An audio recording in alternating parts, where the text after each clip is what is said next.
আমার মনে হয় আমার বানানো বেস্ট কাতলা মাছের রেসিপি এইটাই। এত টেস্টি এটা খেতে হয়েছিল না, একবার যদি না বানাও না বুঝতেই পারবে না এটা এত টেস্টি হয়। এটা বানাবার জন্য আমি এখানে 4 পিস কাতলা মাছ নিয়ে নিয়েছি। নুন, হলুদ আর একটু লেবুর রস দিয়ে ভালো করে কাতলা মাছগুলোকে 10 মিনিটের জন্য আমি ম্যারিনেট করে এটাকে রেখে দেবো। আমি এখানে মাছের পেটি ব্যবহার করছি, তোমরা চাইলে মাছের পিসও ব্যবহার করতে পারো। এরপরে এখানে আমি 2 টেবিল চামচ মতন কর্নফ্লাওয়ার নিয়ে নিয়েছি, 1 টেবিল চামচ আদা রসুন কাঁচা লঙ্কা বাটা আর একটা ডিম নিয়েছি। নিয়ে ভালো করে এই মাছটার সঙ্গে এই সমস্ত কিছুকে ম্যারিনেট করতে হবে। তবে ম্যারিনেট করার পরে দেখছি এটা একটু পাতলা পাতলা হয়ে গেছে, সেই কারণে আমি প্রথমে এখানে 1 টেবিল চামচ ময়দা অ্যাড করলাম। এই 1 টেবিল চামচ ময়দাটা মাখানোর পর মনে হচ্ছে আরেকটুখানি এটা গাঢ় করতে লাগবে, তো তার জন্য আরও 1 টেবিল চামচ আমি এখানে ময়দা অ্যাড করেছি। দিয়ে এটাকে ভালো করে মাখিয়ে একটা সাইডে রেখে দিয়েছি। এবার কড়াইতে তেল গরম করে একে একে মাছগুলোকে এখানে ভেজে নিতে হবে। আমি তো এটা কাতলা মাছের বানাচ্ছি, তোমরা যে কোনো মাছের বানাতে পারো, রুই মাছ বলো, ভেটকি মাছ বলো, যে কোনো মাছ দিয়ে বানাতে পারো। এটা শুধুমাত্র কালিয়া না করেও যদি তোমরা এই রকমই ভেজে খাও না গ্রিন চাটনি দিয়ে, এটাও খেতে অসাধারণ লাগে কিন্তু। এবার এই মাছগুলোকে একটু লাল লাল করে ভেজে নিয়ে আমি এটাকে তুলে নেব।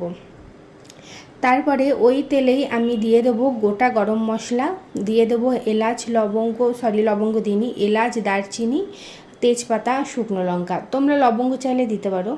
এরপরে ওটা থেকে একটা সুন্দর গন্ধ বেরিয়ে এলে আমি একটা মিডিয়াম সাইজের পেঁয়াজ এখানে লম্বা লম্বা করে কেটে নিয়েছি, সেটা অ্যাড করে ভালো করে পেঁয়াজটাকে এখানে ভেজে নেব।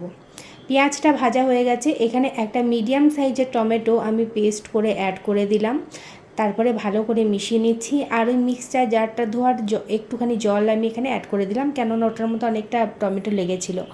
এরপরে মশলাপাতিগুলো আমি অ্যাড করে দিয়ে দিচ্ছি আদা রসুন কাঁচা লঙ্কা পেস্ট দিয়ে দিলাম এখানে 1 টেবিল চামচ, ধনে জিরে গুঁড়ো দিয়ে দিলাম, স্বাদ অনুযায়ী নুন, হলুদ গুঁড়ো আর অল্প একটু চিনি দিলাম টেস্টটা ব্যালেন্স করার জন্য।